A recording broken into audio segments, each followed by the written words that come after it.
How many letters are in the English alphabet, Cole? 32. No.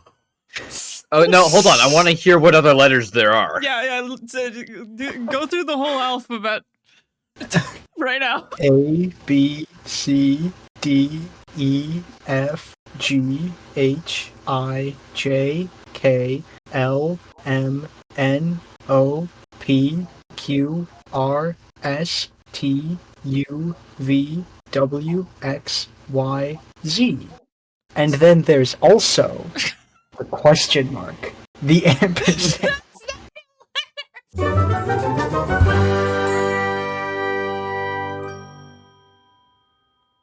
Welcome to the podcast. Halo 5 sucks.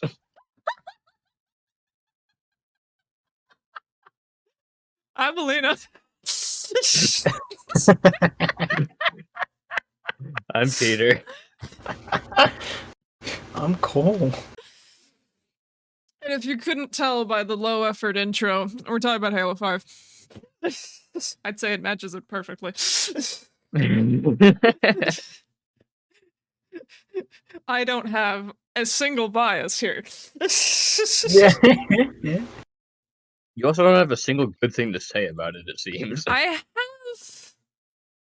like one or two good things, but they are nothing compared to the fucking tsunami of bullshit this game is. Wow. One or two good things? Two good things is more than the one good thing I have in my brain. You have a good thing in your brain? Not really. It's the same as your good thing. How do you know? Because you told me it! You're right. You told me it like a week ago! I'm just as lost as I was on the other Halo episode, so you know. This is slander. Anyway. Yes, hello, viewers. How you doing? I guess we'll just start with a fucking plot synopsis. Once again, viewers, friends, buddy, pal chums, I've only played this game 3 times. Hello, clowns. I've only played this game 3 times, which, if you've been here for the other Halo episodes and are aware of the sheer volume of times, go back and watch them. If you haven't watched them, you're missing out on so much important stuff that will definitely be important. Trope Troupe lore. In this plot synopsis, definitely. Anyway.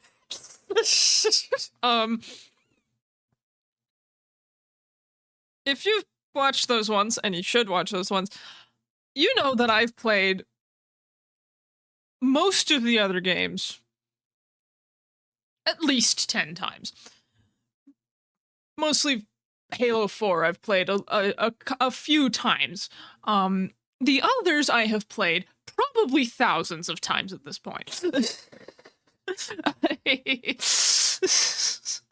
It's insane the sheer amount of Halo that I have crammed into my life. But 3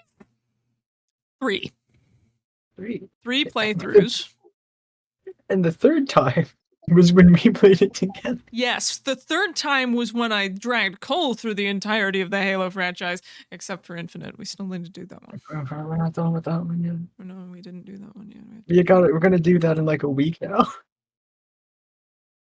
Well, maybe not a week, because I've... personal lore, I'm moving. But anyway.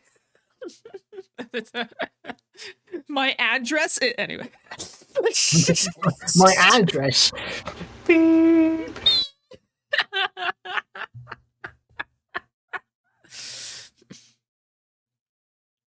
But anyway, so when I say I barely remember the plot of this thing by myself, I mean that. Oh, yeah.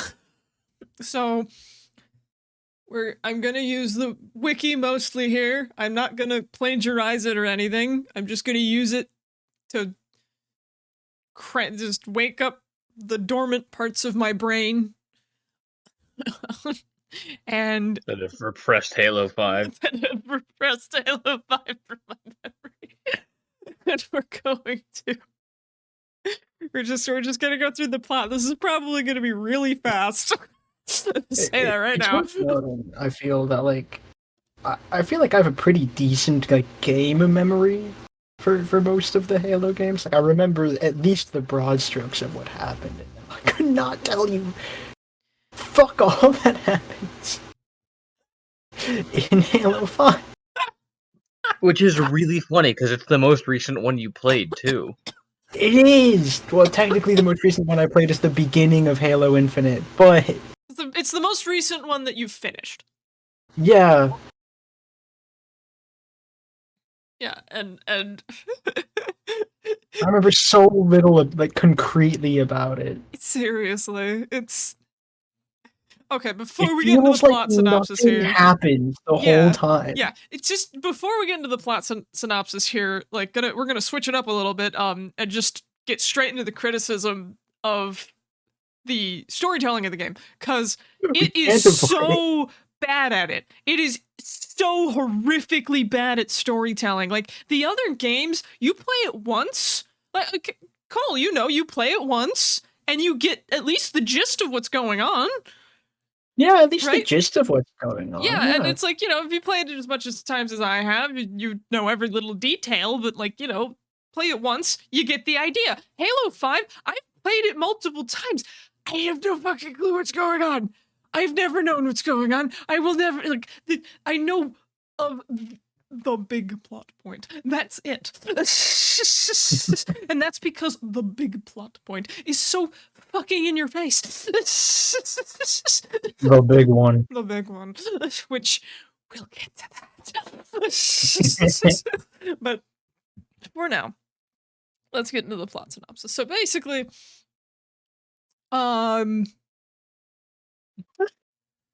let's see. Okay, this game. Recall? This game starts as poorly as it could, because in order to make it feel even less like a mainline Halo game than it already does, it starts with Fireteam Osiris. Now I know what you're asking. Who the fuck is Fireteam Osiris? I don't know. They're here now. Anyway, Fireteam Osiris is made up of many characters that I don't care about, but the main one that you play is Locke, who's Grand total of like 5 people. There's 4 people. There's 4 people. 4 people. Yeah. The only 2 people I remember are Locke, because he's the guy you play, and Buck, because Buck is from Halo 3 ODST. And Reach. And like 3 a little bit. So like that's the only reason I remember him, because he's from the other prior games that were good. So anyway, Fireteam Osiris basically is trying to yoink Dr. Halsey away from a bunch of elites. Why is she with a bunch of elites? I don't know. She's kind of with them. Was she captured? Did she go willingly? We'll never know, I guess. And they go into the game. All we do know is that it's a damn shame she didn't die there.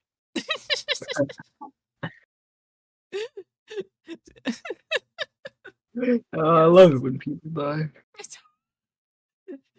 And you love Halo 3. Anyway, you'll love Reach even more. That was nothing but that. Wow.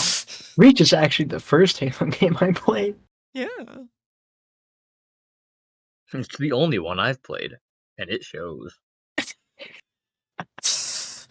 Anyway, Halsey, they get Halsey, and Halsey's like, yo, how far did she go? And it's being vague because they're trying to be all vague and spooky. And then that's the end of that mission. We cut to the next mission, which is the Master Chief and Blue Team.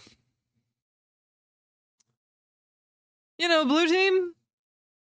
Those three friends of Master Chiefs from long ago that were never mentioned or talked about until right now. Oh, well, you see, they were never mentioned or talked about in the games. I bet the books probably mentioned them, though. I'm sure they did.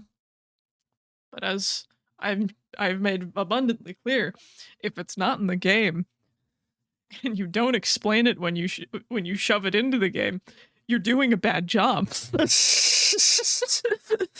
anyway, he just has friends now, I guess. Friends in my Halo game? Friends. Sacrilege. I mean, okay, I'm not opposed to the Master Chief having friends. I just wish they would fucking Tell us who they explain. are. Like, who are these people?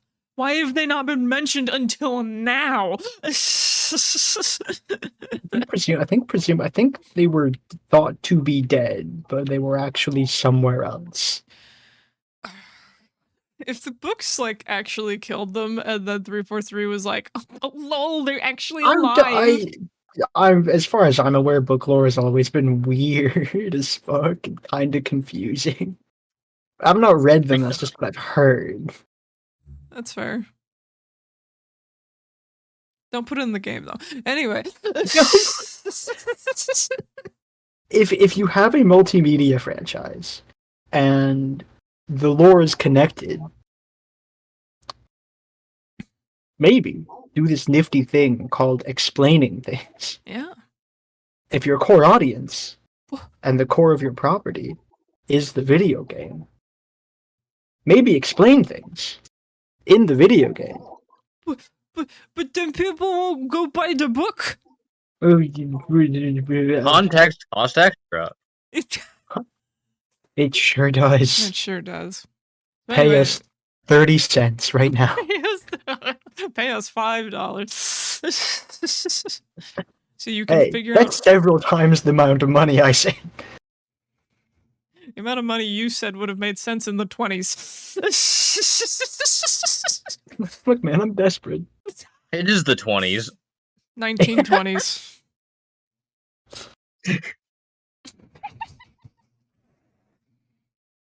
Anyway, the Blue Team over here. Fucking crazy. These blue guys. The blue guys. They're fighting Covenant.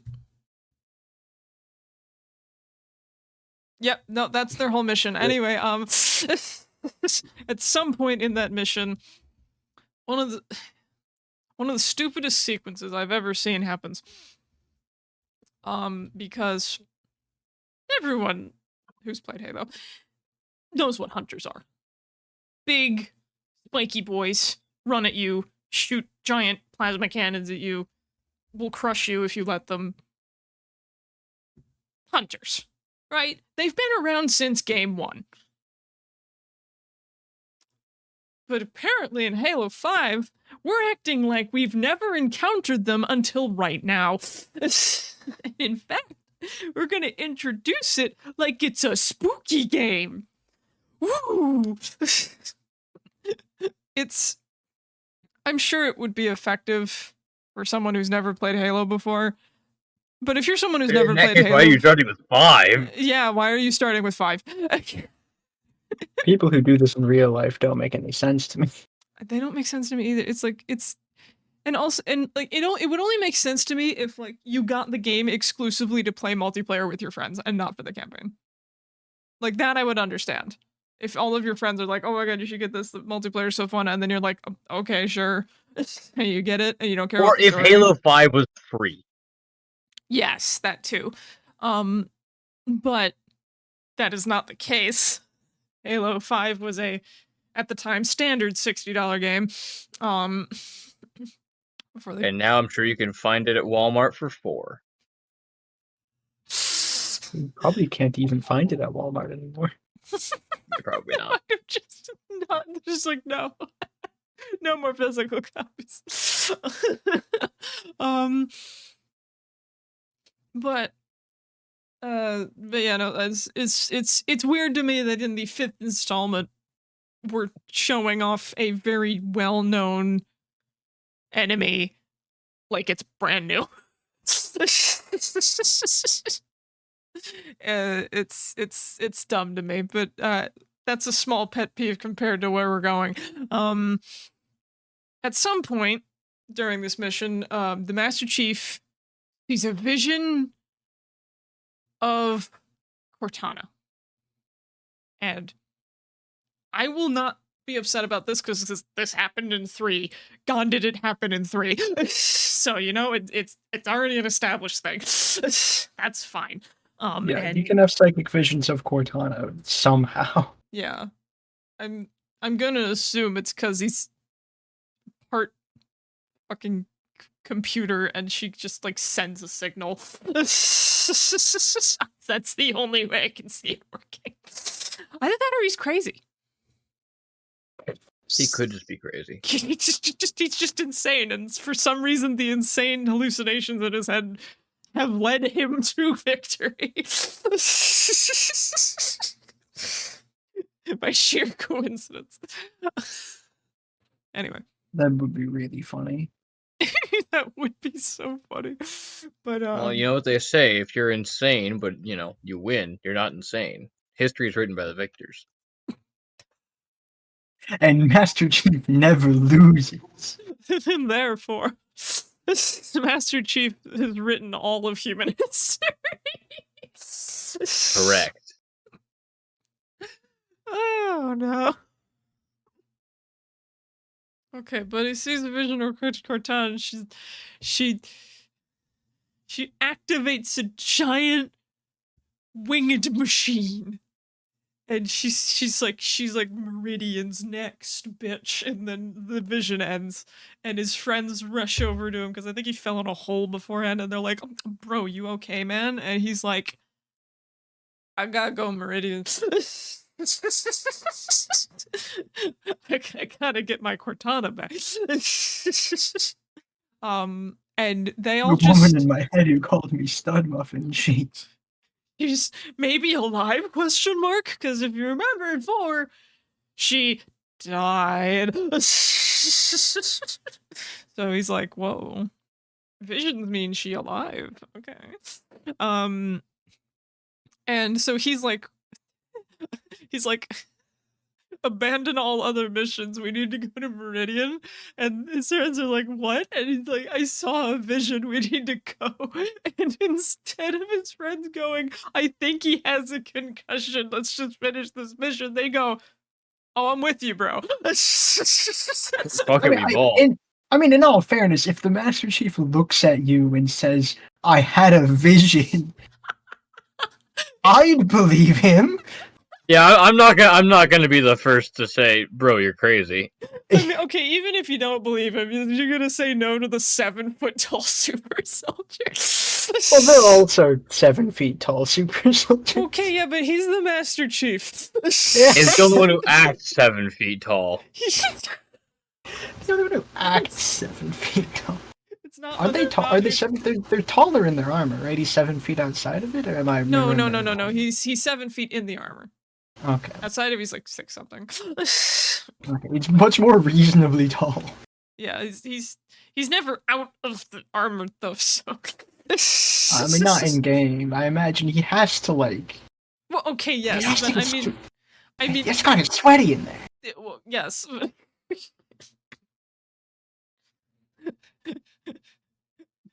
I'm gonna backtrack a little bit because I just remembered something from 4 that is like kind of funny to me.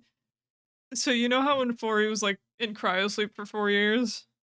Oh yeah. And like he's in the same suit for 4 years. Right? And like Cortana upgraded it, but it's still the same suit for like 4 years.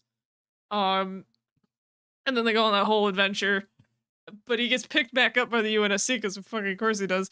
And there's a scene that shows them like getting him out of the armor using like a giant machine or something, and I'm just like, this man hasn't showered in 4 years. He was in cryosleep, but I imagine that's just like a different kind of stink. Like, okay, even if it is that, it's like being in cryosleep doesn't mean that his body just stops.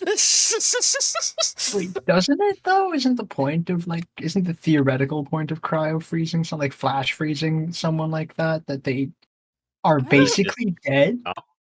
I don't know if that's the case in Halo, Like, I don't know because if, yeah, I don't know if that's the every case in Halo time, either. every time they've,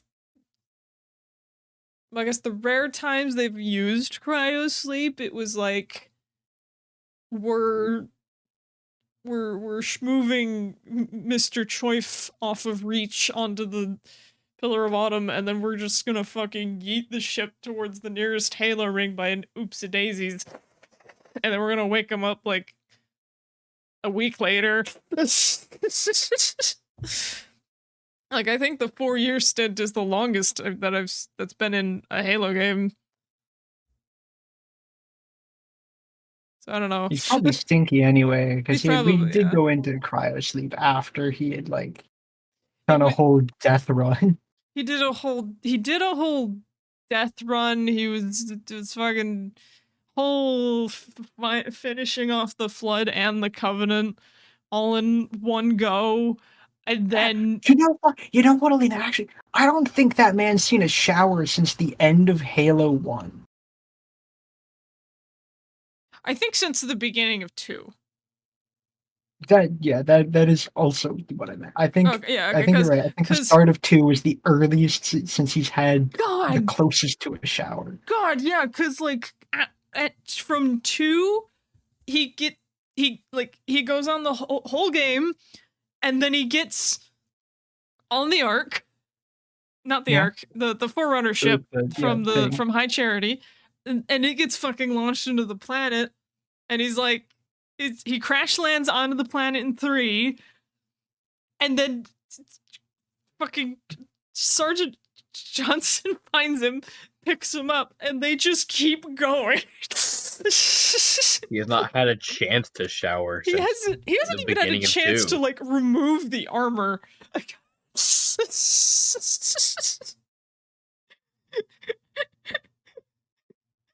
Yeah. He's He's God. So stinky. yeah, He's when they pick him stinky. up at the start of 4, he's gotta smell like the nastiest. At the end of 4, they went on a whole other adventure. Oh God. That man smells so bad. And I'm sure the like Spartan genetic modifications. I don't think one of them was like you don't stink as bad when you. So it's like, I just imagine they fucking opened up the armor and everyone took like 60 steps back. They open get out of the armor. And everyone in the room is just like immediately recoils. Like, the guy operating the machine is just like tears running down. He's like, oh Oh, no, oh, oh oh. God, it's so bad. Oh, I'm gonna vomit. Oh, why am I the one to why have to be me? What? I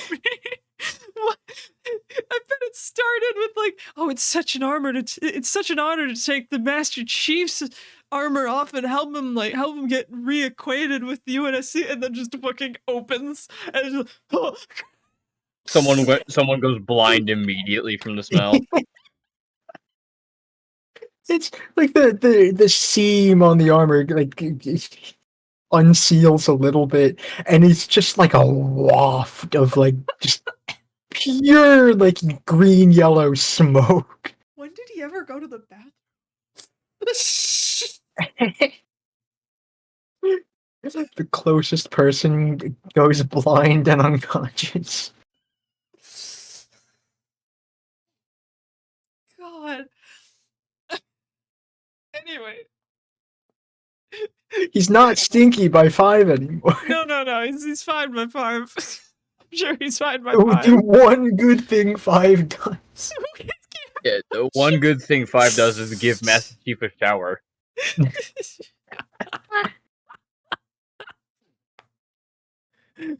my first my first order as your commanding officer, Master Chief.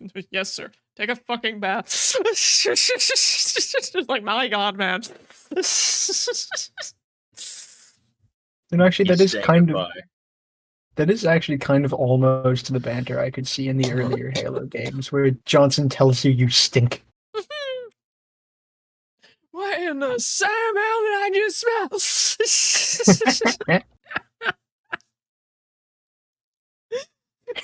Don't jump in a lake, Master son. Chief.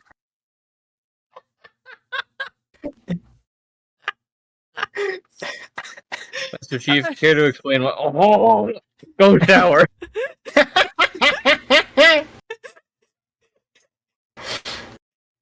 I didn't realize I brought a pigsty to a gunfight. I didn't realize I brought a pigsty to the front lines.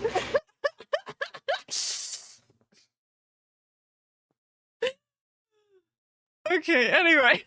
Oh my god. Master Chief has a vision, and Blue Team's like, we're in. So they all get on a ship after blowing up wherever they are. And they're going, and basically their plan is to try to beat the UNSC to finding out if Cortana's alive or not. So Master Chief has gone rogue. Master Chief has just gone fucking rogue. Premise of the game. Premise of the game. And although, to my knowledge, not really explained in the game, the whole point of Locke is to take care of the Master Chief if he ever defects. So, He misunderstood the assignment. So, Halsey's doing her smartass thing, and is like, God, she is a smartass. and she's like, oh, Cortana's alive, which makes me so mad. But anyway, and not only is Cortana alive, apparently she's a threat. I'm gonna kill someone. Anyway, but I don't know what you're thinking. How is Cortana possibly alive? She got fucking nuked in oblivion. Well, to answer that question, dear listener, she just fucking uploaded herself onto the Forerunner web. And that somehow fixed her rampancy. I think this is like a book thing, where like the Forerunners have like a. This is also sort of, it's very badly explained in 4, because I think that's what everything with the librarian is as well. The Forerunners kind of have like a digital afterlife. Mm-hmm. And that's where the Didact ends up. And I think technically at the end of 4, Cortana drags his ass into... it's purgatory. I was gonna say hell, but it's purgatory. He just gets fucking flung off the bridge by an explosion, but... No, I meant like metaphysically. Oh, okay. Well, here, let me quote the Halo wiki here. Just so I'm giving credit. I'm no expert, and I'm sure the people who wrote the Halopedia know better than I do. I know. I just want to compare, because I'm skimming, but I'll just read the first sentence here. Aboard Infinity, Halsey reveals that Cortana has somehow gained access to the Domain, a galaxy-spanning repository of Forerunner knowledge. Okay, so it's not the Forerunner afterlife. It's a different giant digital thing. That's just a bunch of knowledge. I think they are the same thing. Are they the same thing? Maybe. Now I'm looking up on the Okay, well, while you do that, so basically they figure out Cortana's alive, and Halsey's like, Shit. And she's like, oh fuck, she's gonna try to get Master Chief to join her. That's bad. So she's like, hey, Team Osiris, you stupid bitches. Stop him. Stop him. So Team Osiris is given the impossible task of stopping the Master Chief. Which, I'm gonna be honest, I don't know who came up with this plan of putting a guy in charge of stopping the Master Chief, but it was a dumb one, because we're talking about a man who has defeated so many armies almost single-handedly. And it's just, yeah, this one guy could stop him. Okay, anyway.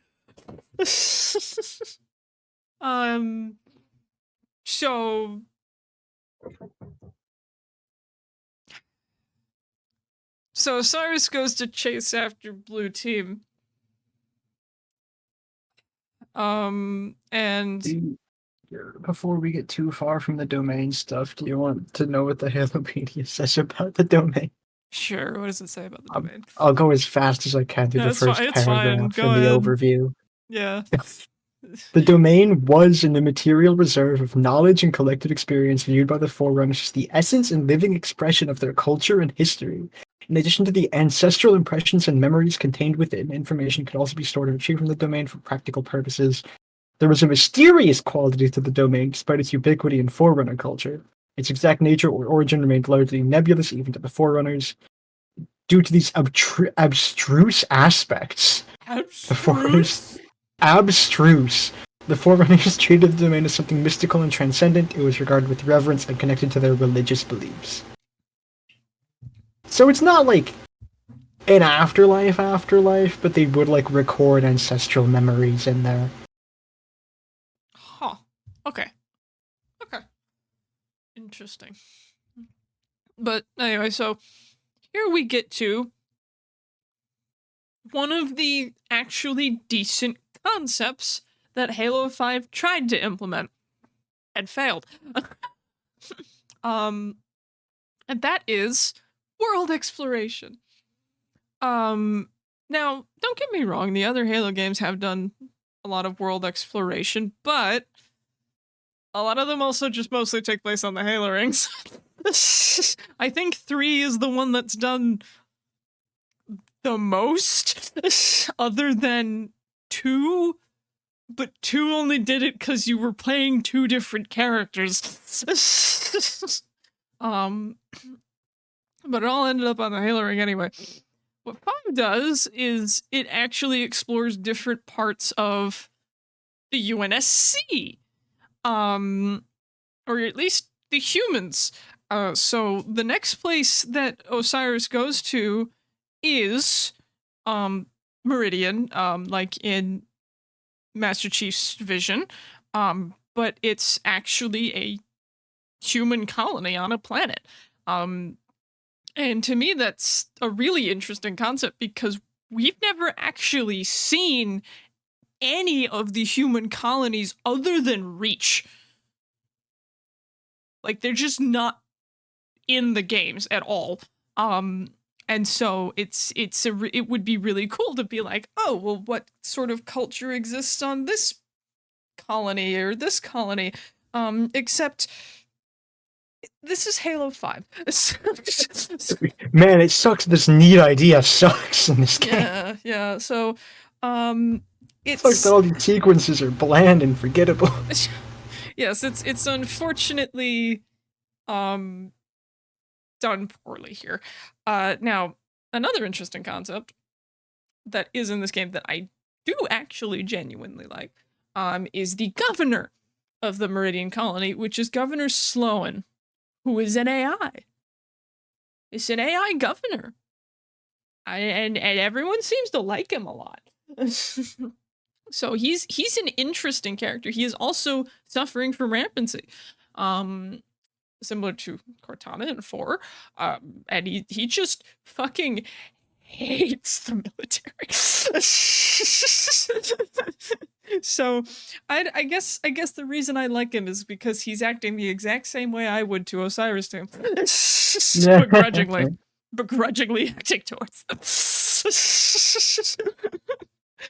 But anyway, he lets him in the colony. He lets him in because for the whole beginning part of this mission, you've been fighting Forerunner forces, and then he's like, "Okay, well, I guess since you cleared all this shit out for me, I'll let you in. Still hate you." And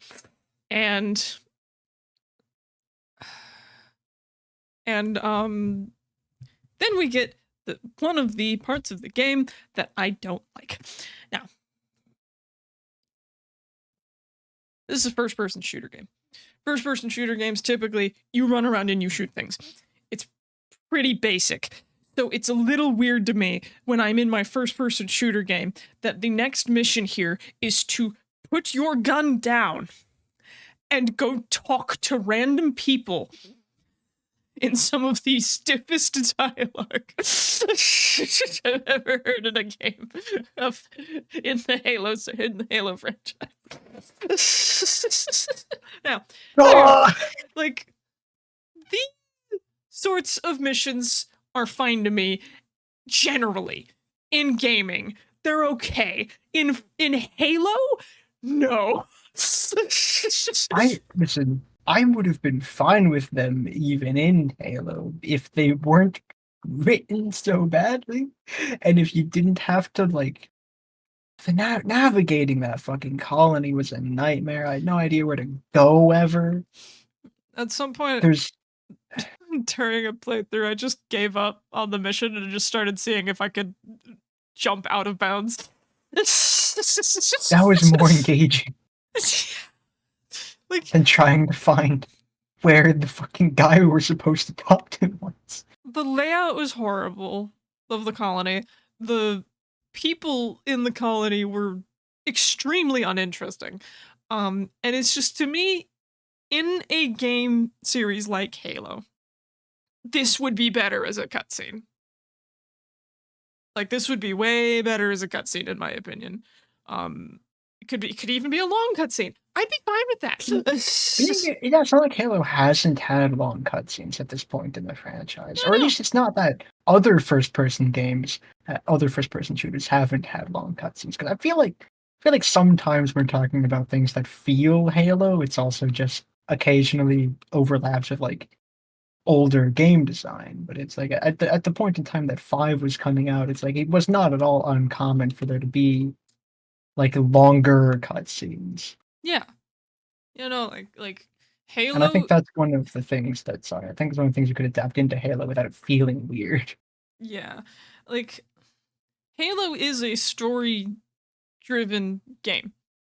Like, even with all the multiplayer stuff now, it is a story-driven game. Like, if the campaign is bad, people are gonna be upset. And so, like, it's like, I am down for longer cutscenes because I'm here for the story. Tell me the story, man. The gameplay is also really fun, don't get me wrong, but I want to know what's happening. And if you Please need, don't like, make me walk around for 30 minutes. seriously, like, all of that could have happened in like 2 minutes. I would have been fine with that. I think all of that could have been communicated in a 5-minute long cutscene. Yeah, and you know what? I'm fine with that. I am perfectly fine with that. But So being able to see colony life is really cool. I think, I don't remember if I've said it on the podcast before, but I think there's only 2 directions I could have possibly seen Halo's story going after 3, and that is either you do the insurrection plotline, make that the focus for once instead of being like a little lore detail, Mhm. or you focus on like what happens after the Covenant splinters into pieces, and like what essentially takes their place in that giant fucking power vacuum. Yeah. It's but yeah, no, Really cool concept. So being able to Very bad see colony execution. life is being able to see colony life is pretty cool. And then the entire segment takes so long and is so boring. Especially if And we're this is talking like the way I play. I'm like oh go yeah, go go, right? you go fast. Yeah, it's Yeah. like this segment is agony to me. I hate this. And it's like to be 100% clear to our audience as well. I love games that make you wait for things sometimes. Disco Elysium is one of my all-time recommendeds. And that's I mean, just a you novel. do spend most of your time waiting anyway. Yeah, By which I mean sleeping. exactly. I got what you meant. But anyway, But it's like a Halo just isn't the sort of game for that. yeah, Most no. first-person shooters aren't the kind of games for that, unless they also overlap with RPG, right? Like a segment where you just walk around and talk to people doesn't feel out of place in like Mass Effect or Cyberpunk 2077, because both of those are also RPGs. Halo's not an RPG. It's never been an RPG. No, but like yeah, no, games like that, like Cyberpunk, where it's like yeah, it's a first person. I don't know if I'd call it a shooter because there's a lot of stabby bits too. The first person game that has guns in it. But that game is very, you go walk up, talk to random people, do side quests and stuff. Other than Infinite, Halo is not a side quest game at all. It's like you get from point A to point B and there is no C or D in the middle of it. And so, when my objective is suddenly find like 5 random people in this colony to talk to, I'm just kind of like, what? Why? Why do I gotta talk to this guy? Why? This isn't Do I? my job. And it doesn't help that, like, okay, I understand that the whole gimmick of this particular colony is they hate the UNSC.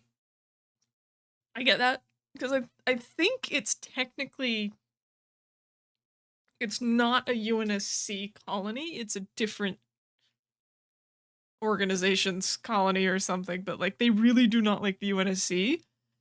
And like I get that, but it does not help that every fucking NPC you try to talk to is just like, go fuck yourself.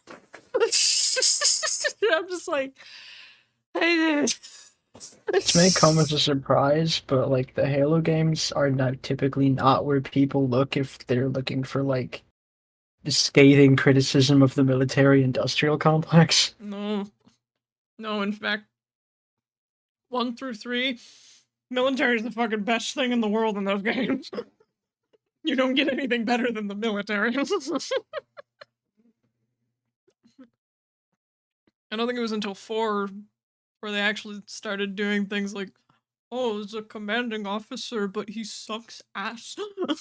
The commanding officer, but he sucks ass, is also still a focus in like a lot of like fiction that praises the military. Because in those stories, it's never the military that's the problem; it's that one guy. Which is the case in 4. Yeah. I will say. But like I'm just saying, like you didn't have anything like that until 4. Like before 4, everybody involved with the UNSC was either like, Commander Keyes, this cool badass person, or like Johnson, who's also a cool badass person, but he's also funny. um and so uh you get to 4 and there's just this guy and you're like, get the fuck out of here. But anyway, it's the colony's done very poorly, which is unfortunate. But whatever.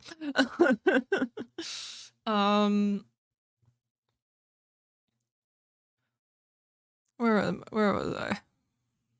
What happens next? What's happening now? Oh, right.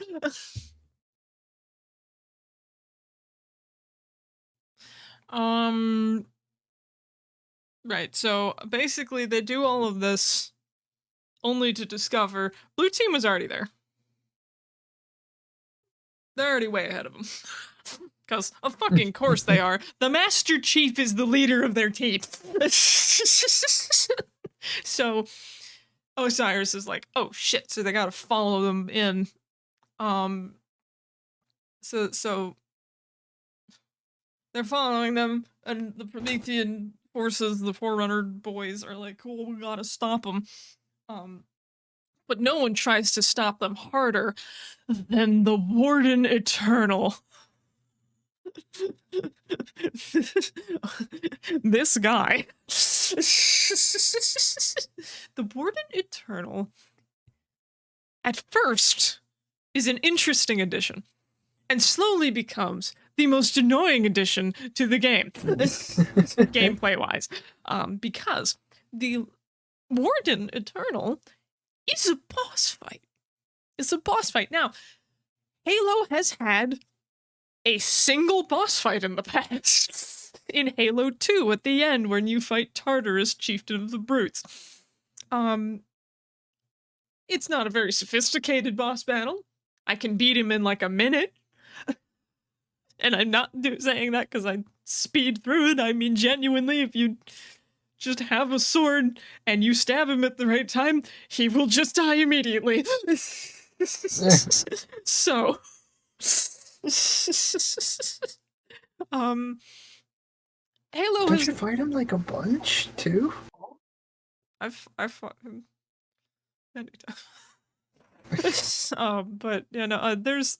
It depends on the timing, because with Tartarus, the way the Tartarus boss battle works is he's on the central platform and he's got this impenetrable shield around him, and you have to wait for Johnson to shoot him with a sniper rifle to take the shield down so you can go in and shoot him or stab him or whatever. I was thinking of the guy in Halo 5.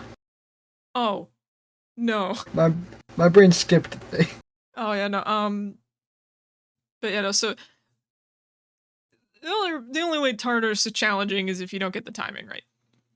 Halo is never been good at boss battles. I'm not about to tell a lie here and be like, oh, look, I can't believe they've ruined boss battles in Halo, because the Tartarus I boss can't battle. believe Halo ruined boss fights in video games forever.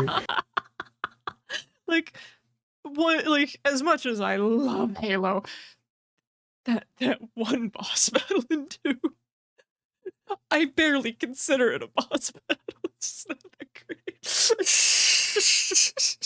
you just fight a guy and you stab him and he dies. Anyway, Warden Eternal is actually kind of a proper boss battle, a little bit, because, you know, he's this big imposing thing, and the only way you can really injure him is if you get around him and you shoot the black hole in his back. Why does he have a black hole in his back? I have no fucking clue how this guy works. But it's and yet it's not similar to a hunter. So in a way, they had it. They had it here. Almost. So close. But the warden's like, you shall not pass, bitches. Calls himself a Cortana's servant and fights Osiris. You kill him. For now. And Osiris catches up with Blue Team. Catch up with Blue Team, which is trying to get on the Guardian. What? And I know what you're thinking. What's a Guardian? That is the winged thing the Master Chief saw in his vision. This giant thing with wings and a weird skeleton face. These things are like the size of planets. They are massive. But anyway, so the blue team's trying to get on this thing so they can go to wherever it's going. And Osiris, Team Osiris was like, "Stop right there, blue team! You're not going any further." And the message, and they just ignore them. Because we're talking about what I would presume to be Spartan 2s.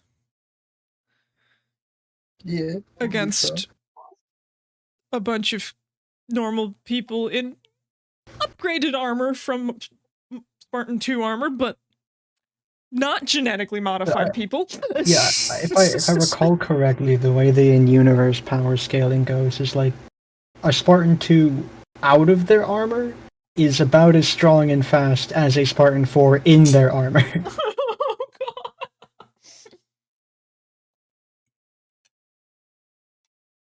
So when they're both in their armors, it's a pretty clear winner, I think. Yeah. You would think. You would think. It's really funny you say that, because the next part of the scene, Locke makes the horrible mistake of saying Cortana is his team's concern now, which pisses the Master Chief the fuck off, and he's like hell she is, and goes to punch this man in the face. So Master Chief is now fighting a fellow soldier, which has never happened before. And you would think the Master Chief would just fucking slam this man into the dirt, throw him into the lava, just absolutely decimate this guy. But that's not what happens. That's not what happens. Oh, no, what we have is one of the most boring, slowest, equal-sided fights I have ever seen in my life.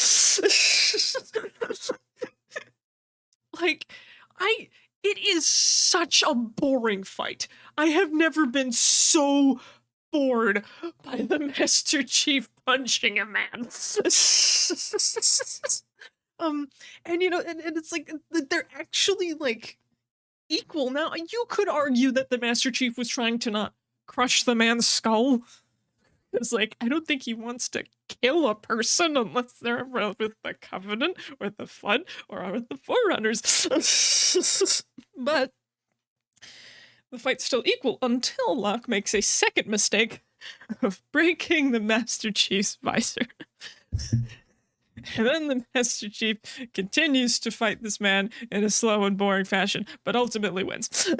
The Osiris team... Sorry. The Osiris team has these little devices that are supposed to, like, basically force your armor to lock up.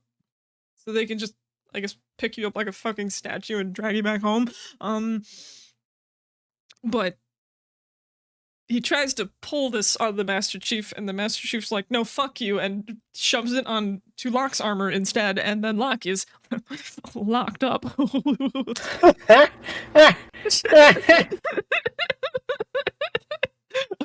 We make only the funniest jokes on this podcast. This brings me to... I'm gonna take the weird segue here, may I? Sure, yeah. You want to talk about philosophy for a moment? Sure. So this is the thing that I noticed immediately when I started playing this game, is that Locke... What's Locke's first name again? Joseph, something with a... It was something with a J. Something with a J. I was gonna say, there's no way it's also John, right? That's what I used to think. And then I was informed that I think he has a different first name. Jameson. James. I looked it up. Okay. There's Jameson. But if you put Master Chief's first name and Jameson Locke's last name together, you get John Locke. Real world philosopher John Locke. Now listen, listen. I don't know if this was intentional on behalf of 343 Studios or not. I sincerely doubt that it was. I absolutely doubt it was, but continue. But I just think it's really funny. Because I cannot see the name Locke, L-O-C-K-E, without thinking about real-world philosopher John Locke. I mean, same. He's the tabula rasa guy. He's the guy who was like, when one is born, their brain is a blank slate, and anything can be imprinted upon it.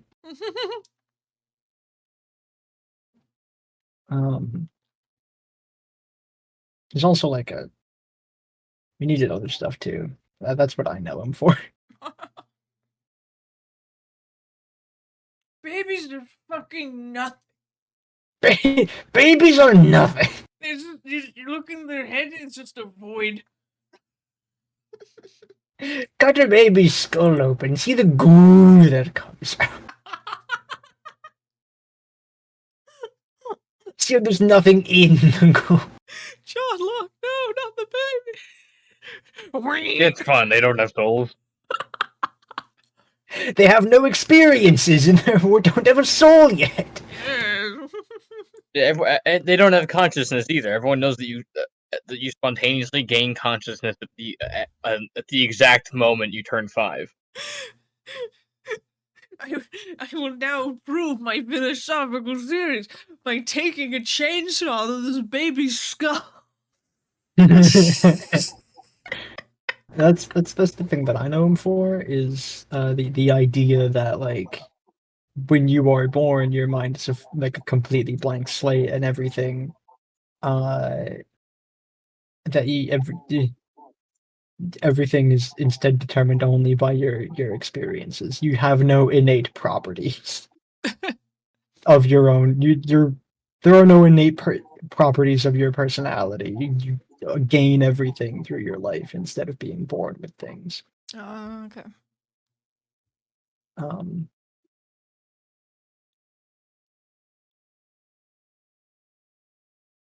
Was that the tangent?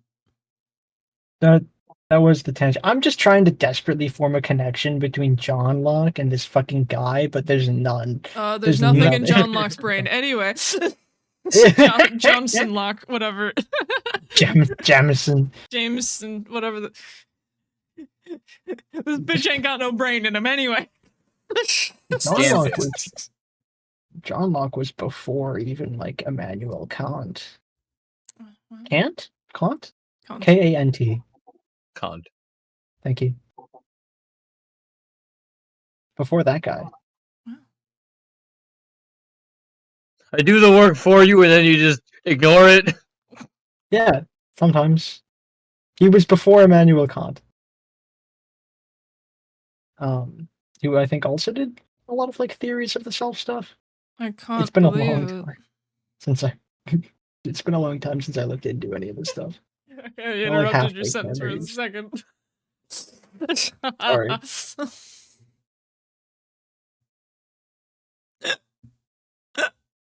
Anyway. You okay? No. No, I'm not okay. I won't be okay until we get this over with. No, I'm talking about fine. Of course I'm not okay. Okay, so anyway, Blue team gets on the fucking Guardian while Locke deals with his armor lock shenanigans. And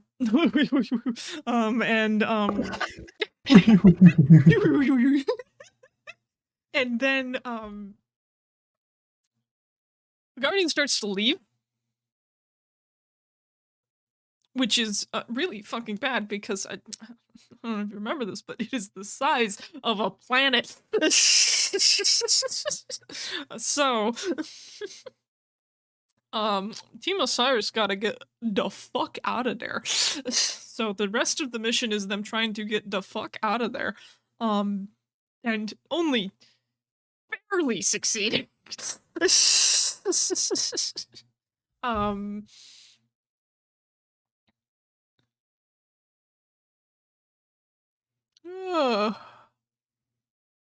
And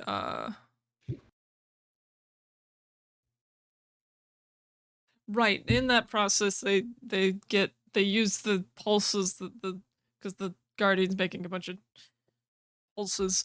Using the pulses, they're like, there's coordinates in there. I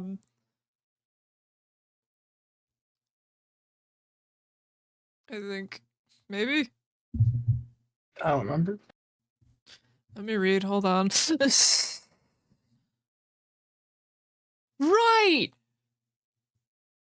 Governor Sloan's a traitor. Oh, I was wondering. I remembered that happened. I was trying to remember God when about it that. happened. It happens while you're fucking bolting out of there. He's like, okay, so he basically is like, he's reveals that Cortana, contacted him already and got him to like evacuate as many people as he could. And he also reveals that he was gonna be on her side, because I think specifically because he was dying of his rampancy, and he's like, well, she can fix it, and I hate the UNSC, so So fuck you guys. so fuck you guys. Which, you know what? It's fair enough, man. I don't want to die either. Not from thinking myself to death, anyway.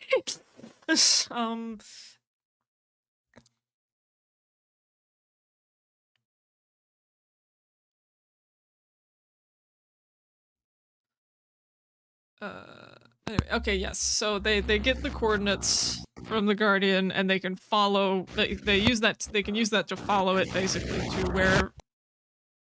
Is your microphone okay? I'm gonna take this as a no. I'm gonna wait until you fix it. Sorry. It's okay.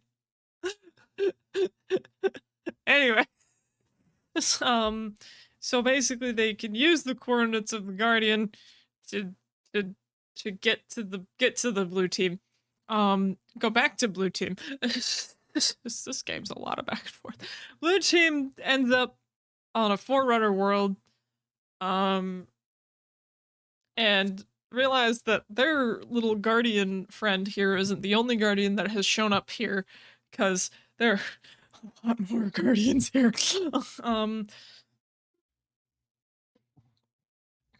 They all walk up to a console which has a familiar signal from when they were trained as children, which is a pretty fucking clear indicator Cortana's here. And guess who else is here? The Covenant. Wow. Because they all got fucking yoinked in with the other Guardians by oops a daisies. So they have to fight the Covenant. And of course the Covenant's still fucking on all that the great journey. A great journey. Take me on a great journey. The great journey. And then they encounter the Warden again. So the Warden doesn't attack them. He's just like, I'm Cortana's defender, and she likes you, so I'm gonna be chill for now. But the Warden is racist to humans. So as they're getting closer, to Cortana, he's just kind of like, he's interrogating the Master Chief, like, what are your intentions with my boss? Master Chief's kind of like, I want Friendship? to take my friend back home.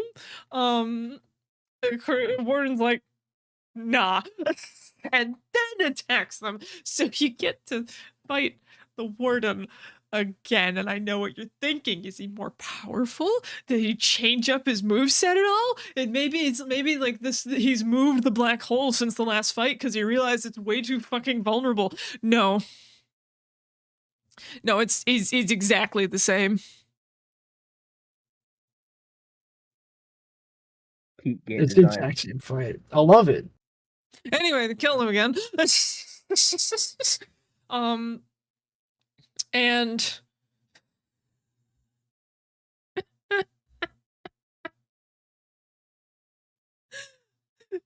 finally, Cortana says something to them. She's like, hey,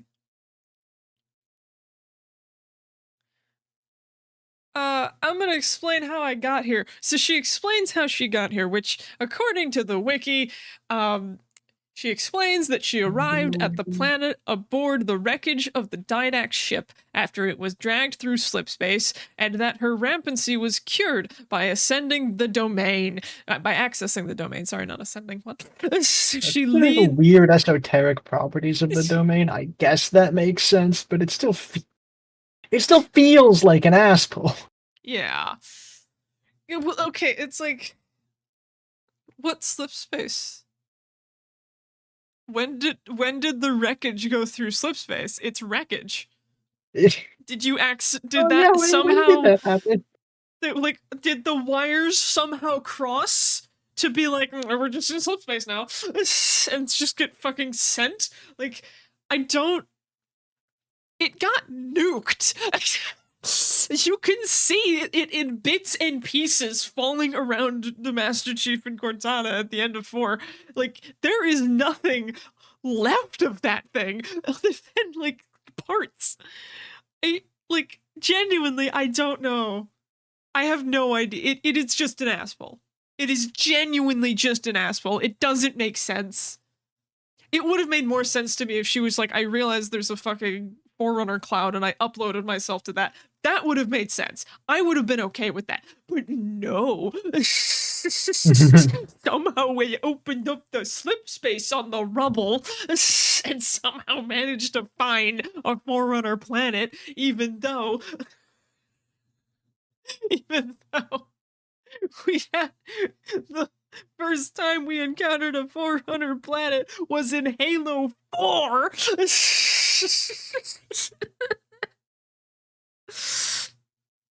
It's just like, there can't be that many of these if you just found one in the 4th fucking iteration in the series.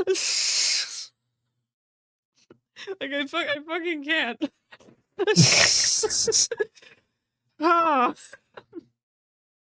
Anyway, after Cortana pulls some bullshit out of her ass,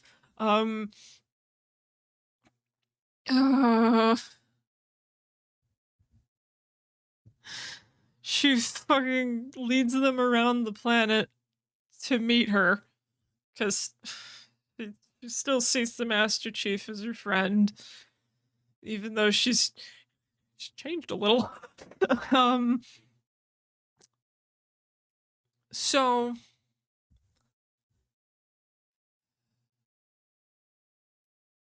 we cut back to Osiris.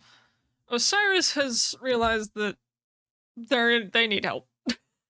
They need some help. Because not only are they still trying to get the Master Chief, but also these Guardians are a big problem. Like, a really big problem.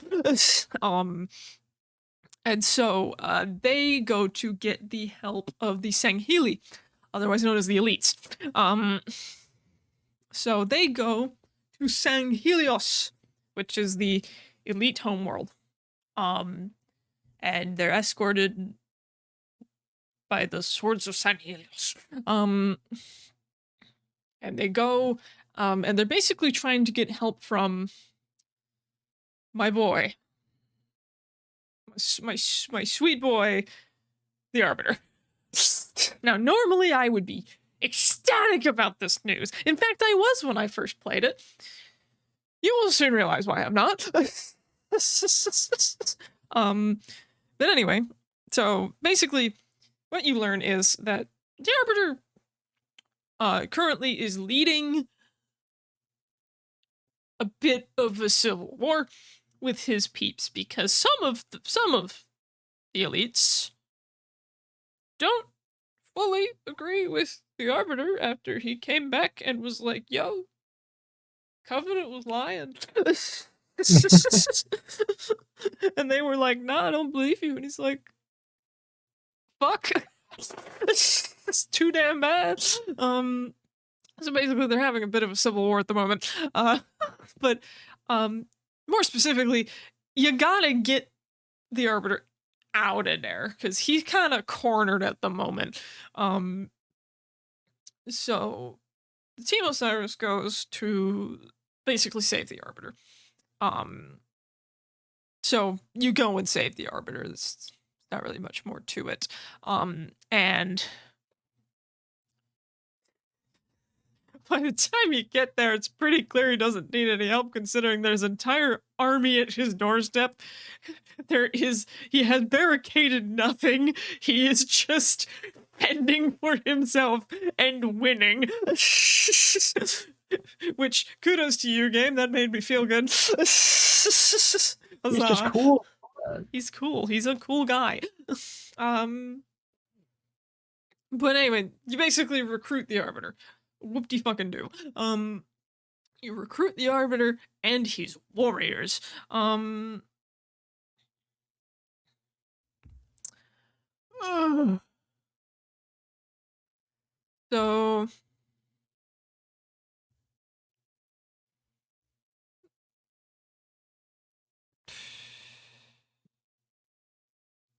I'm trying to remember.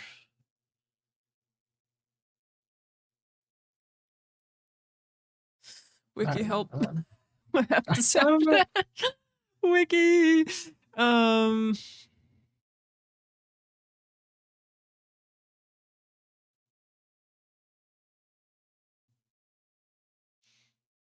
Oh, right.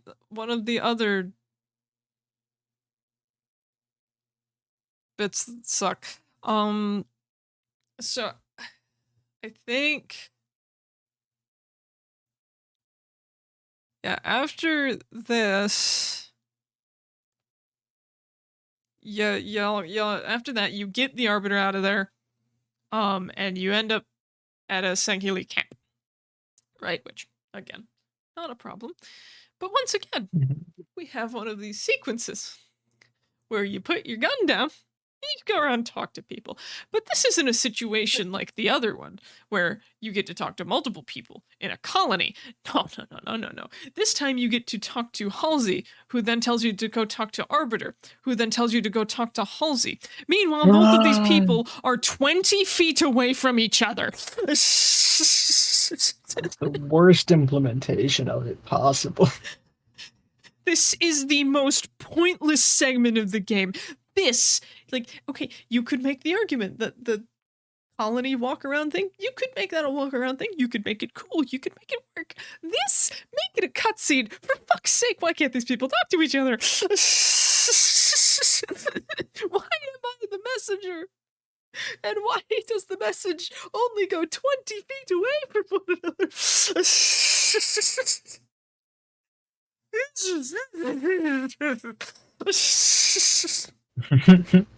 Awful.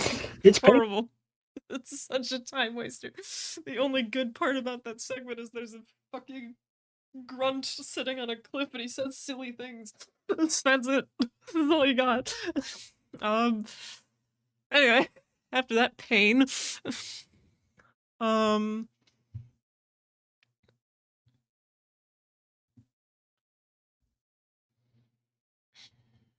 so you go, after that, you go with the Arbiter and friends to basically try to deal with another Guardian. I think in order to get to where Blue Team is, probably, and this level, when I first played it, I was really excited about because now I get to fight alongside the Arbiter. No, I don't. No, you don't. That bastard climbs up a wall and you never see him again. At all. In the whole game. He's in like the end credit. At the end cutscene. That's it.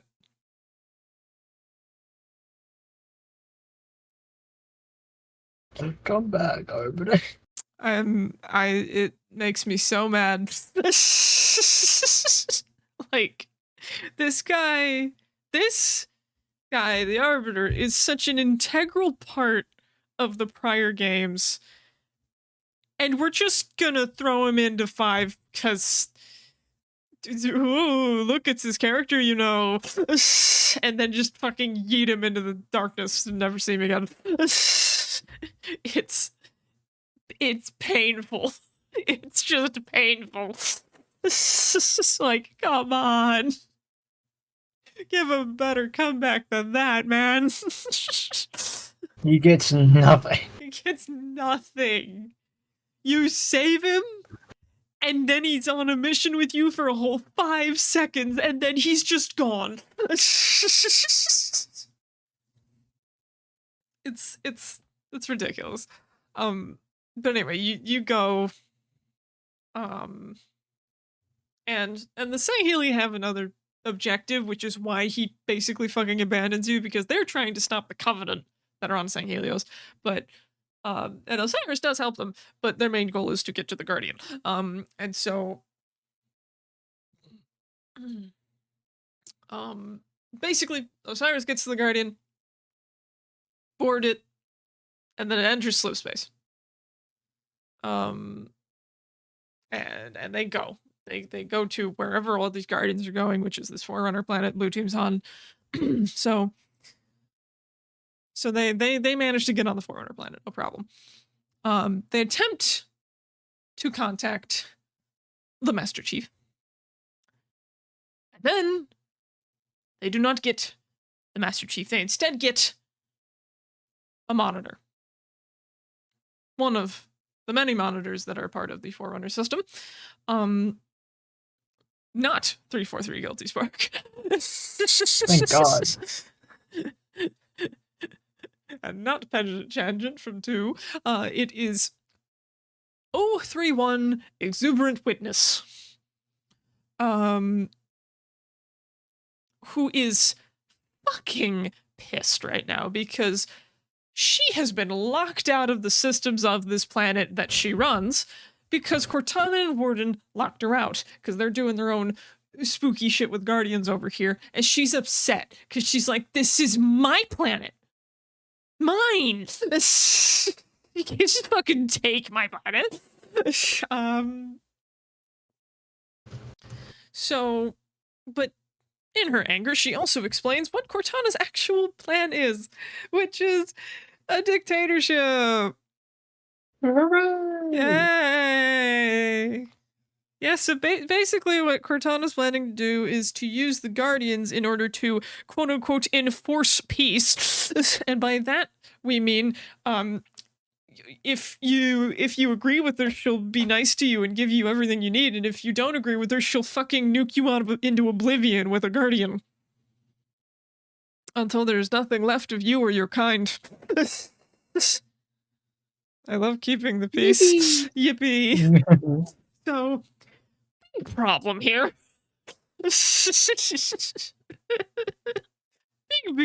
big problem here.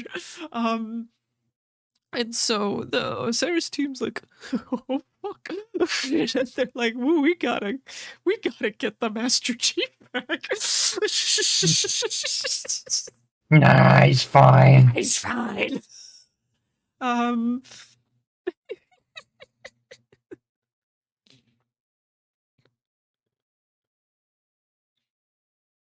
Yeah, so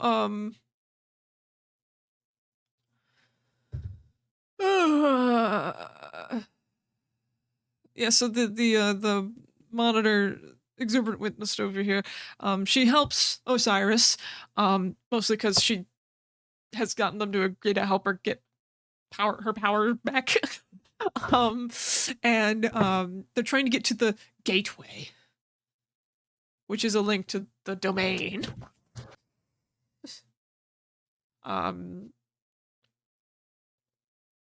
the while trying to find blue team. And so they fight through more of the warden's forces. Oh boy. Whee! Yay. Yippee! Yippee! Ah. Wahoo! It's a me! Yes. And I know what you're thinking. Do they do anything with the warden this time? Or is he the same like before? He's not the same like before. Now there's two of them. Isn't this more of a challenge? No. Kill me, please. I don't know. I hate this so much. It's actually having more of him is almost easier. Yeah. Anyway, so Osiris finally catches up with Blue Team, and they're like, "Guys, you gotta stop. We gotta. I'm trying to help you, man." And then Cortana's like, "Lol, no," and just fucking teleports Blue Team somewhere else. Where they are immediately confronted by, you guessed it, the warden. I want to kill everyone involved here. I love fighting the warden. My favorite boss fight. My favorite boss fight is the fucking 20th warden. Specifically the Not to be 20th confused one. with the previous 19 wardens. Who are exactly the same as one another. Functionally identical. No difference whatsoever.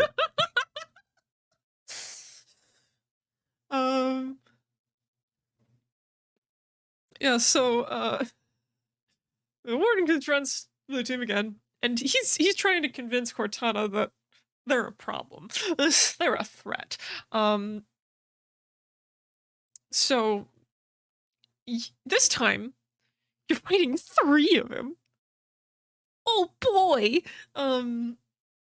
And you kill him, and it goes to a cutscene, where he basically makes a bajillion of himself, which I'm asking the question, why didn't he just do that in the first place? You just do that. Don't worry about it. But anyway, apparently his whole gimmick is just more of me. More. He is all of him. I'm all of it.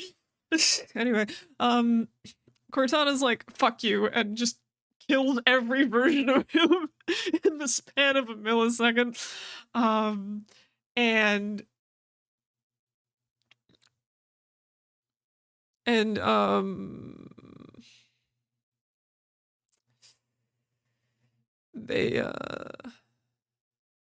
they meet Cortana. I think after that, unless there's more.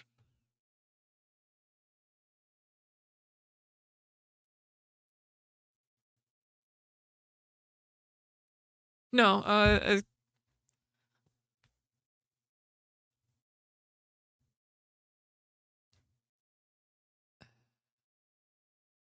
okay, so we get some lore from the warden.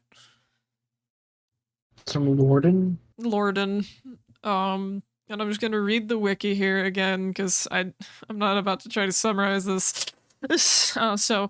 The warden claims that while the librarian intended the mantle to be passed down and prepared humanity for the task, the mantle itself was meant not for humanity but for their creations, AIs.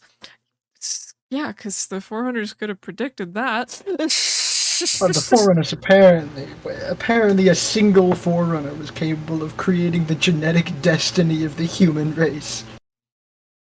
Whatever that means. I want to kill 343 Industries. I say this for legal reasons as a joke, but genuine stuff like this upsets me. Like, this is. What do you mean it's meant for our create? Like, The Master Chief was never the Reclaimer. Cortana was. Then how come every fucking human being was the only ones who could turn on the damn rings? Well, it's because they have to make the AIs with their own 2 hands. Oh wow, that makes so much sense. I'm gonna shoot you with a gun. For legal reasons, all of my threats are jokes. Anyway. The warden keeps going, he's the threat, he's the threat, he's the threat, and then Cortana's like, fuck you, fuck you, fuck you. And I finally meet Cortana after all of this. Before this, I think before this, both the Master Chief and Blue Team are sort of recognizing that Cortana's been kind of stalling their journey to get there because she's trying to buy time. And they're kind of like, it's kind of suspicious, kind of weird. It's kind of, I would let's be a little cautious here. And so they confront Cortana, and Cortana has a new look. A new look that, as much as I despise the implications, for fuck's sake, they finally gave the woman some clothes. She finally has an outfit. Finally. That isn't naked woman. No more rendered toes. Not to say that prior editions were naked. The 4 one was the only one that was naked. Why did they make her naked? I don't know, because they're horrible. They're horrible, they suck. Internet, actually don't answer my question. Actually... I don't know. Well, the reason they did that was because the majority of the audience of this game is men. Anyway. I want to die. If you think I just imitated you, go get therapy. There's something wrong with you.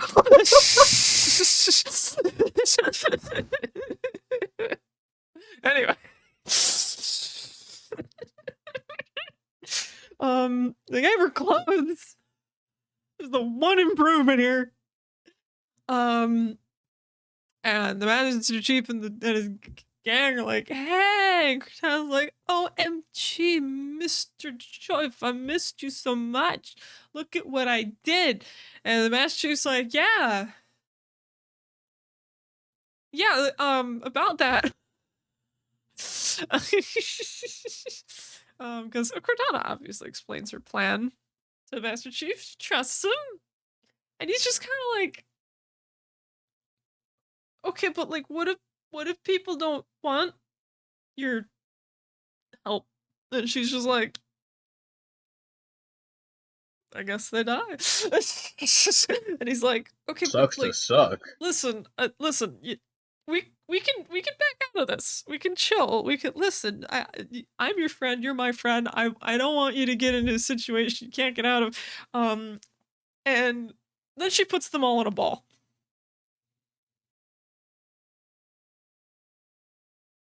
Anyway.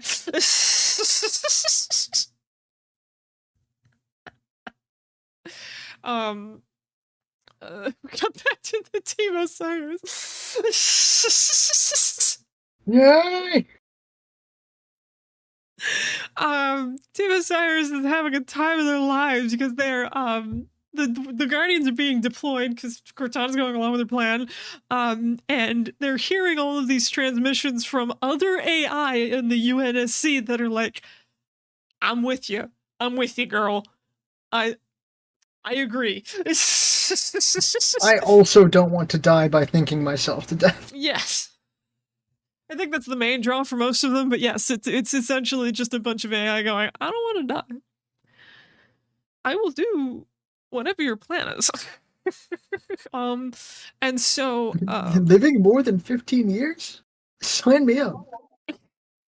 Yeah, so Osiris at some point realized that Cortana put blue team in a ball. They're like, okay, we gotta at least get them out of the ball. The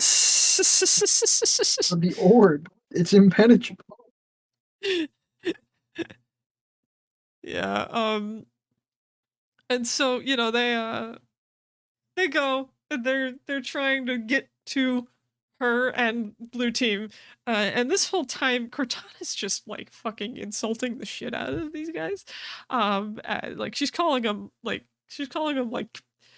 kids playing dress up. She's like, you're not actual Spartans.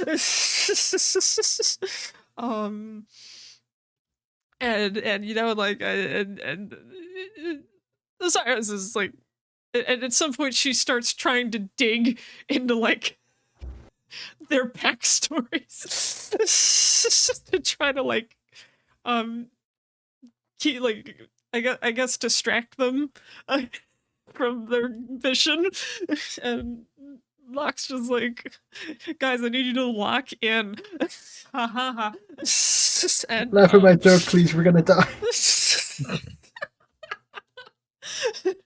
And they all get into where she is doing the thing. And the monitor is still helping. And so she starts broadcasting to the galaxy like, my fellow Americans, I am about to bring peace to all of you unless you don't want it, and then I will kill you. And and everyone in the room is like, this is bad. And so she sends out all the guardians to start doing this plan, and her guardian's the last one to go. And then we get to what I deem to be the worst level in all of Halo. Because Osiris team runs into a hallway. This hallway leads to a control panel of some sort that, or a loading something that will get them closer to the blue team ball. And so they start walking. But the thing about the Guardians is when they start leaving, they send out these pulses, and these pulses are very destructive. They're EMPs essentially. So if you're wearing any technology such as, I don't know, a Spartan suit, it doesn't like it. So they start going, and they get hit by an EMP blast. And like, ah! But they keep going, and they get hit by another EMP blast. And, ah! And it just keeps going. And I kid you not, this entire level is you just walking forward for a whole 30 seconds. And then when Locke is about to fucking die, finally, the monitor's like, guess what I got? Control of my fucking planet back. And she yoinks the ball. The monitor yoinks the ball. You don't even do anything. The monitor fixes it for you. So you get blue team back. And Cortana's like, no, she fucking leaves. And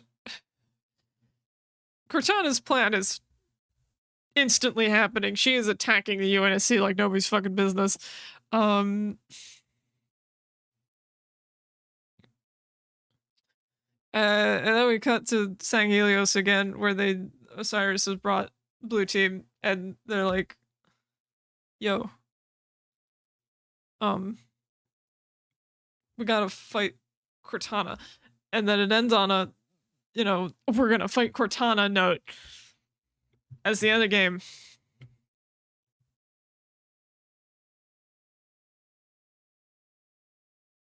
Game ends there.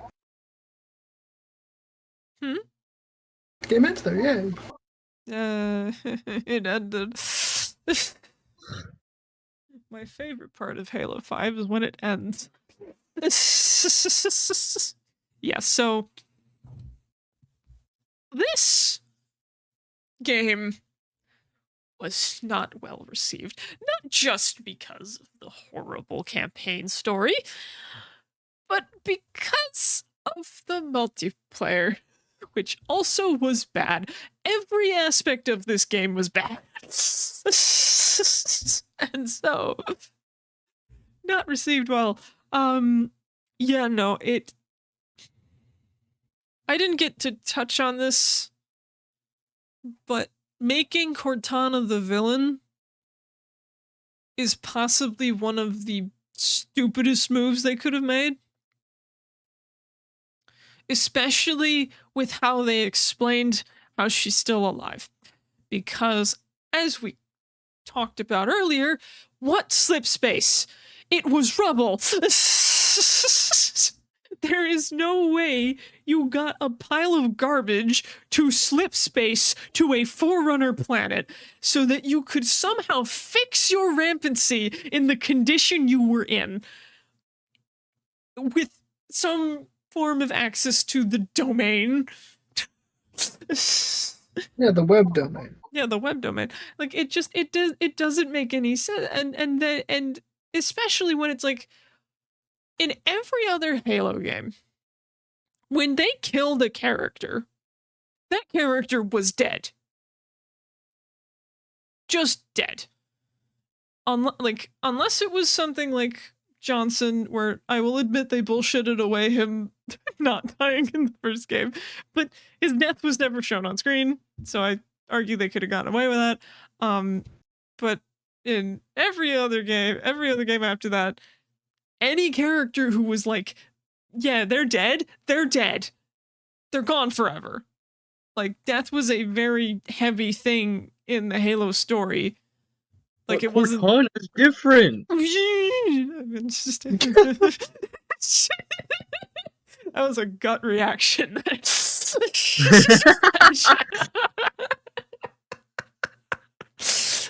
But yeah, so it's one of the first times in the history of the Halo games where a death is made meaningless. Just absolutely meaningless. And like, you could argue that, I don't know, George's death was meaningless because he thought he was saving Reach and he wasn't, but even that had a meaning. Because The meaning was that everyone in Reach died. Reach was hopeless. Yes, because Reach was a tragedy. Reach's story is a tragedy, so that makes sense. Cortana dying at the end of 4 was a sacrifice to make sure that the Master Chief fucking lived. And now we're just saying, oh, but she lived though. Like, could you guys not come up with a better villain? Like, come on.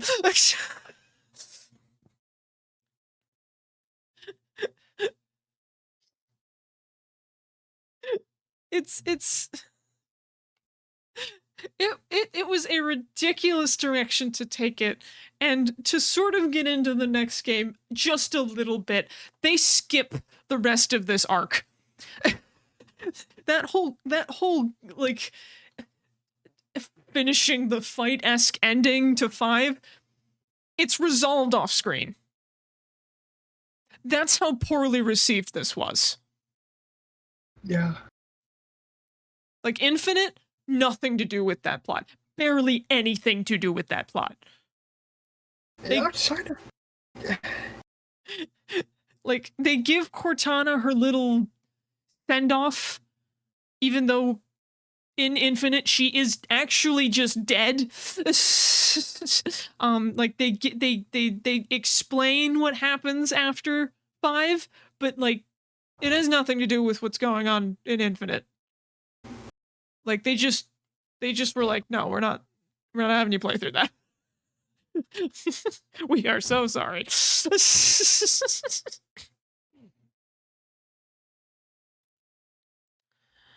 um. I So, think. yeah. Well, No, go ahead. okay.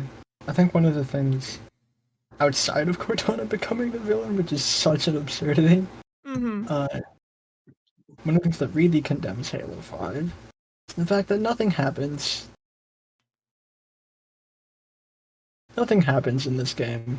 The Yeah. game begins, you find out Cortana's doing shit, and you spend the whole game chasing her.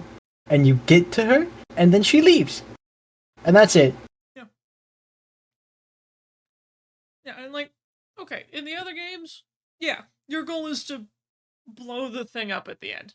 Like, But that's always stuff your goal. happens along the way. But You learn things along the way. You yeah, get information. yeah, there's more going on than just, oh, I have to chase this blue dictator lady. You know, it's and God, just like I I don't know. I feel like the dynamic between Master Chief and Cortana just became really fucking weird. Like, Weird how? I don't know, like it's just like I don't mean like bad kind. I just it's like they had an idea to be like it'd be so cool to see how the Master Chief reacts when somebody who has been his ally for this long becomes the bad guy. And it's like I don't know, it's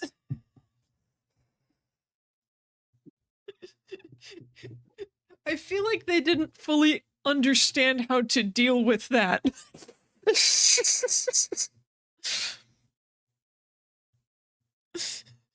And so what you get is the Master Chief going on a wild chase to get Cortana and just blindly thinking, yeah, we can just go home and everything can go back to normal.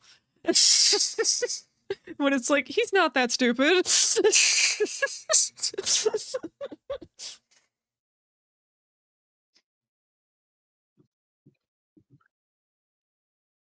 Like,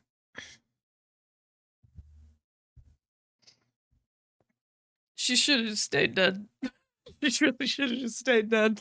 Yeah, probably should have stayed. Yeah. And then just the complete misuse of pre-existing characters. Like, Halsey's there, and she just like talks at you. And it's like she was more impactful in Reach. I'm personally of the opinion this is just entirely because the story of Halo, the narrative of Halo does not like entirely vibe with me. I don't dislike it. It's just also like Mm-hmm. did not connect to me in any meaningful way. Mm-hmm. I'm of the opinion it would have been cooler if Halsey was never depicted.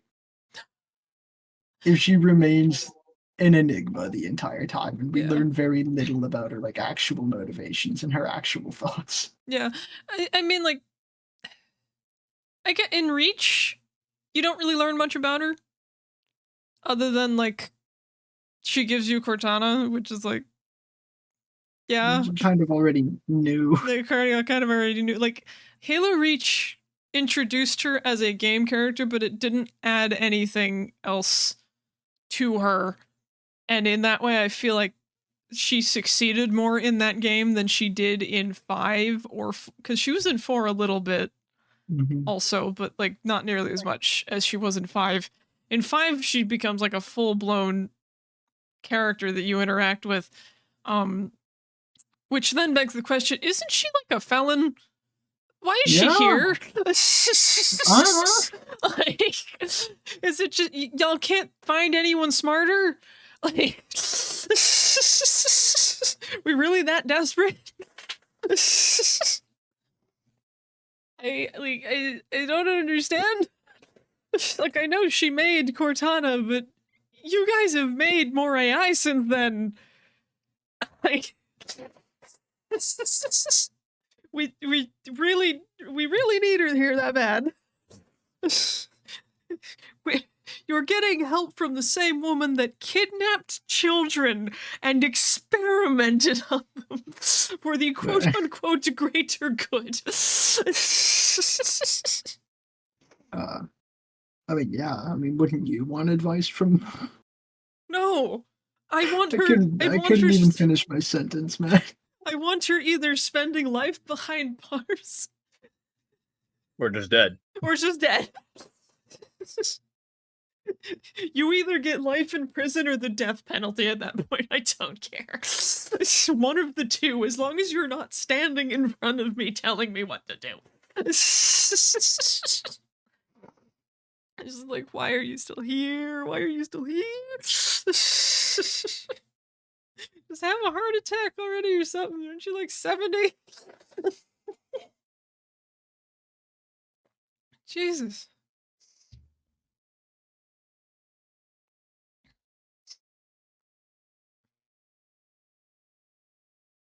But yeah, she's like, she gets a ton of screen time.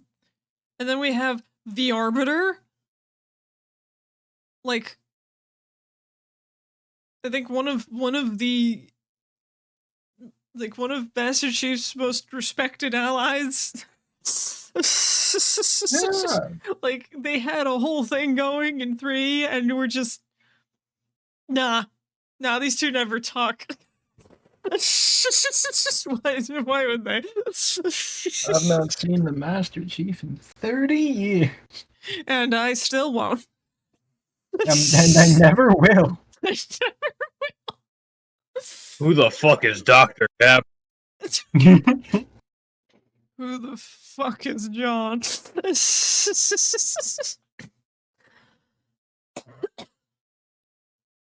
it's the whole thing's ridiculous. The whole thing's ridiculous. And like there's like tiny bits of it where I'm either like, okay, you had a concept, or okay, I like this character. But most of it is like forgettable, which is the worst it could be. Yeah, it's forgettable because nothing happened. Yeah. Like, literally nothing happens. Like, there's a bunch of stuff that is happening, but none of it pertains to you. None of it pertains to your team. Like, Osiris is so hell-bent on following Blue Team and Cortana that, like, every other cool thing happening is just on the sideline. Like, okay, the Sangheili are in a civil war. Do you know how cool that is? I want to participate. Let me in. No, I want to do a civil war. I would love the Civil War plotline in Halo. I don't think they could handle it with any tact. Like, at all. I don't think Bungie could have handled it with any tact either, to be fair and honest. But it would have been fun. Yeah, I mean, okay, when something similar happens in Halo 2, where the elites start rebelling against the Covenant because the Covenant's being kind of a bitch to them right now, in 2, and although you are not participating in that because you are the Master Chief and everyone here hates you, it is seen in the gameplay as an opportunity. You know how I normally run past, like, I run past enemies because it's faster? In that level in 2, it is encouraged. Cortana's literally like, they're so busy fighting each other, we can probably just run right through. Like, it actually has an impact on what you're doing. It has an impact on how you play the game. There's actual chemistry going on here in the environment. In 5, man, there's the Guardian. Fetch. It's over there. Go to it. Ignore everything else. Go get the giant thing in the sky. It's so, like, I understand that Halo is a very point A to point B game, but my god. I think genuinely a really cool plotline done by competent writers would have been something like having an internal schism in the UNSC with people who choose to follow Master Chief because of his incredible service record, Mm-hmm. and people who will continue to be loyal to the UNSC. That would have been neat. Yeah. Yeah. But look, So there's what a you're saying guardian is over we there. need. So what you're saying is we need another Cortana's evil plotline. We We need another I Cortana want to evil strangle you plotline. for even suggesting that. What I'm saying is that I don't think Cortana is evil as an idea is doomed from the start. I guess Yeah. if it was something else even that caused the Master Chief to like disobey orders, Well, yeah, it like okay, doesn't maybe have to be Cortana yeah, no, specifically. yeah, Even that's not doomed from the beginning. yeah, like okay, maybe he gets a vision about Cortana and it's a lie. Like it, like whatever is currently controlling the I mean, it Guardians is was actually like, hallucinatory. like if maybe whatever's controlling Guardians, like I can get their strongest warrior in my hands if I use this weakness, and then I can shove them all in the ball, and then it makes it it's better that way, because then we're not dragged through this whole. Like, could you imagine how angry the Master Chief would be? That would be so cool.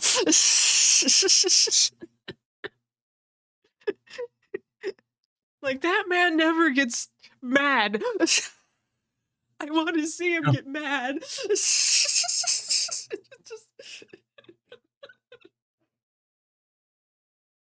But no.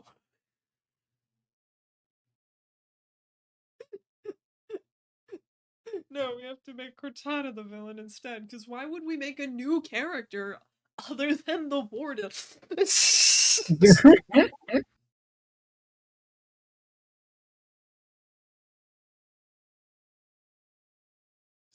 game is painful.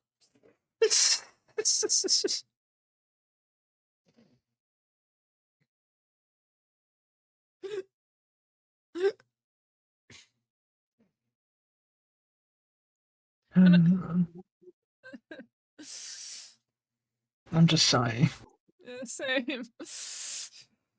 Mine's just more Okay. painful. My throat's starting to hurt. Wonder why that could possibly be.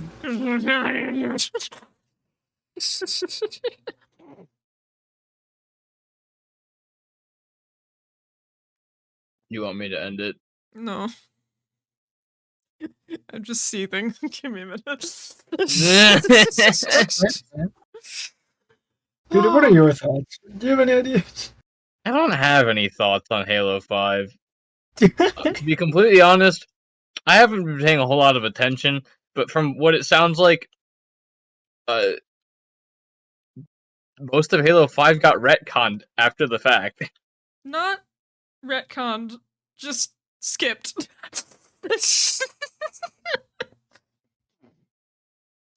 See, here's the issue with Halo as a franchise. Like you can retcon little details, you can retcon like certain sections. You can't retcon a whole game. That just You totally can retcon. No. I disagree. You They just didn't have the fucking guts. Okay. You shouldn't, is what yes. I would say. It wouldn't have gone over well, even though it was a poorly received game. Like, doing that would basically just be like, oh man, let's just delete that entire section of everything. Guys, we never made this game. We're still trustworthy. Yeah, I mean, I am normal and can be trusted with your favorite franchise. Delete Halo 5 off of everybody's consoles now. Don't.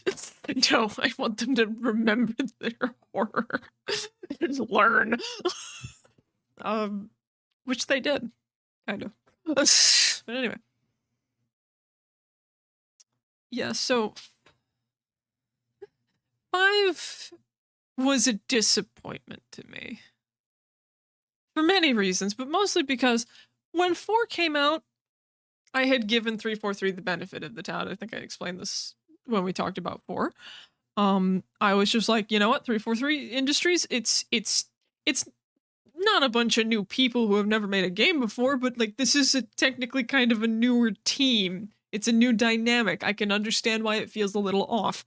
5 feels nothing like a Halo game. Give you the benefit of the doubt, you squandered it. You Yeah. know you do not deserve it anymore. Yeah, no, exactly. Like it honestly, like, it made me question if I should continue buying into the Halo franchise. And it's like I have a whole thing where it's like I want to have every Halo game, and I'm just over here like, do I really? If this is what they're gonna come out with, do I really want to keep putting my money into it? Because this is horrible.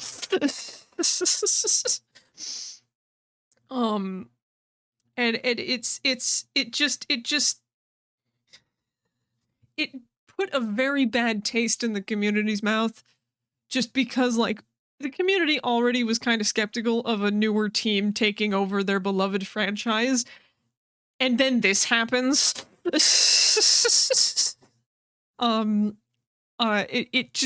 It really like upset the community. Like every time I have seen a poll online of like which game's the best Halo game, 5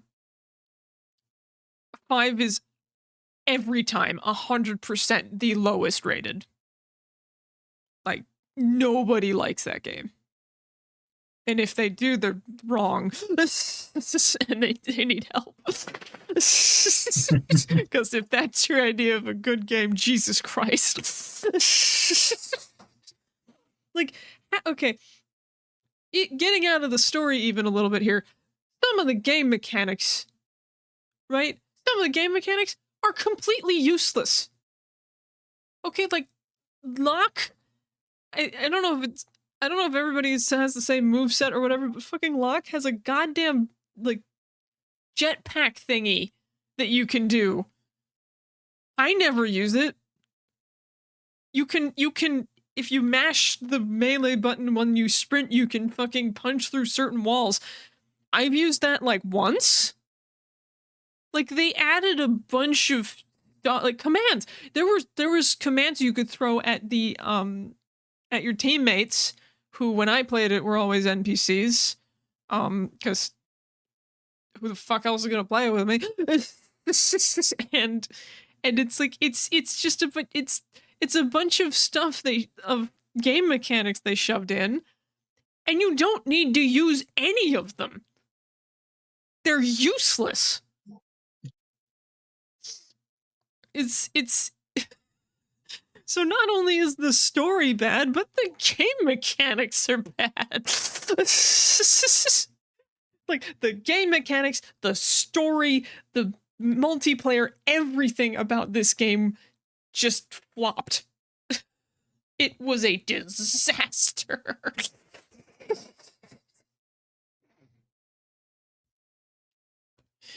It's bad. Game bad. It was really bad. It was really bad. Like, I have...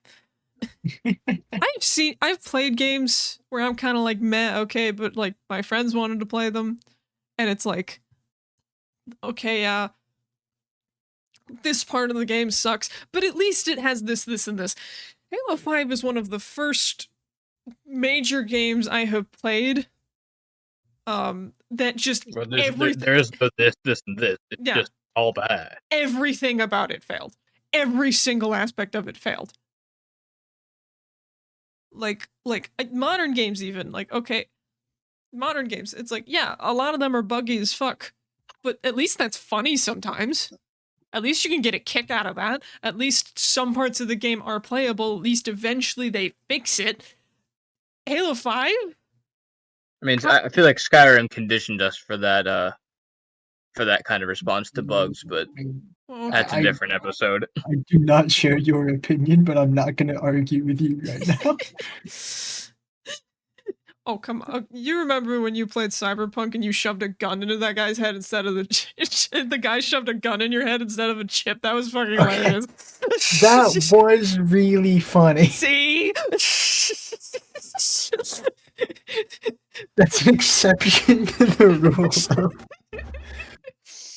Generally speaking, I typically find any bugs more infuriating, and I still find that one infuriating, even when it was funny, because it undercut a seriously heart-wrenching dramatic moment. With the utter hilarity of his gun being glued to his hand as he died, And then him shoving it into you. and he goes, and it clips through the fucking camera.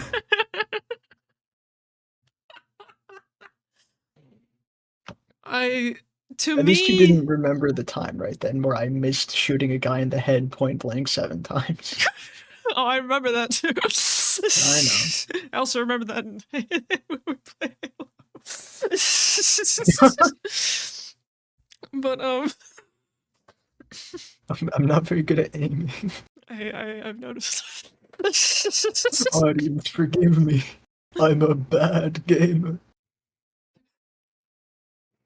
The audience may forgive you, but I will not. As the one who plays games with you, I will not. Here, if you 1v1 me enough in Infinite, I'm sure you'll get better eventually. I'm not sure if it works like that. It's time for your esports training arc. Oh no! No!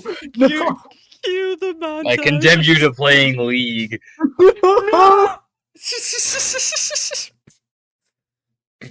That's not gaming, that's just hell. I think we have to end the episode there. I'm being sent to hell. I think it's fitting. Okay, alright. So is there anything else we want to talk about? I could rag on this for hours. It's been hours. Yes, I can keep going, but I won't. Because I've said the main points, and we're not about to get into the itty bitty details. Because I will. Yeah, and besides, Cole's being sent to the hell that is League. I feel it. Yeah, so there we go. Please, Arcane Season 2 hasn't come out yet. How am I supposed to get into League when the best League property doesn't have? When the only thing I know about League is the TV show. And that it's, just... notorious for being the most toxic community in existence. Yay! Peter, hit the send to hell button. It's send to hell, but you have one of those? Yeah, and it makes this noise. Sorry, I was fucking around with voice mod. Do it again. And it makes this noise. Hold on. Well, now I don't know. Now I don't know what's wrong. Uh-oh. Apparently it doesn't make a noise. I was right. Halo 5 doesn't get anything. Yeah, I guess not. Bye. We're sorry? No, I'm not sorry. You know what send off Halo 5 gets? A big fuck you.